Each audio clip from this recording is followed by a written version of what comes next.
donut. What's your Bakey donut? Guys, ito yung bagong bukas sa Japanese Nama Donut sa Uptown. So let's try.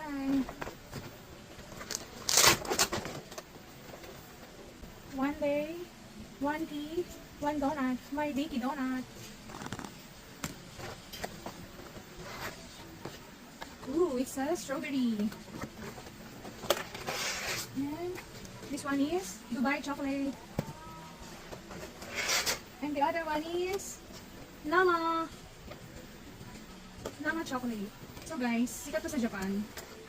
Ngayon, pag pumila ka sa Uptown, each person, maximum of 3 lang yung pwedeng orderin kasi nagkakaubusan daw ng flavor. So let's try. Based sa research ko, this is 170 pesos. Mahal, no? And then the Dubai chocolate is 260 pesos.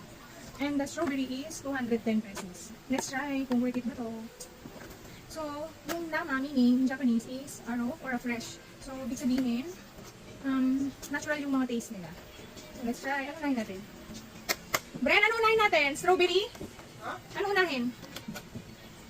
Parang gusto ko yung Dubai chocolate. Let's try the Dubai chocolate. Ano? Ano gusto mo? Ay, ito pala yung Dubai chocolate. Ito yung Nama. Ano ito try? Strawberry? Strawberry na lang. Ito ay 260 pesos. Ang mahal! Kung gusto niyo pumunta, first store ko sa Philippines, sa Uptown Mall. Ground floor beside H&M. Paano natin kakainin ito? Dapat ganito ba? Kuha mo akong knife. Hatiin ko. Malambot.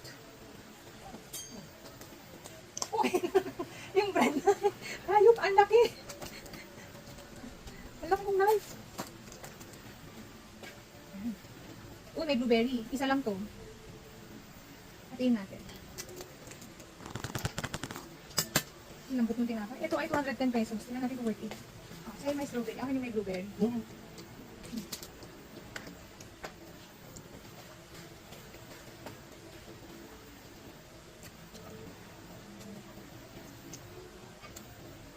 Walang nakaka-surprise. Yung tinapay, yung dough, malambot. Lasang donut.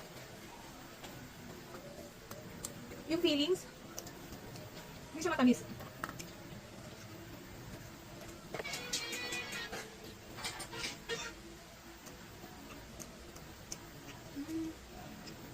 Okay lang.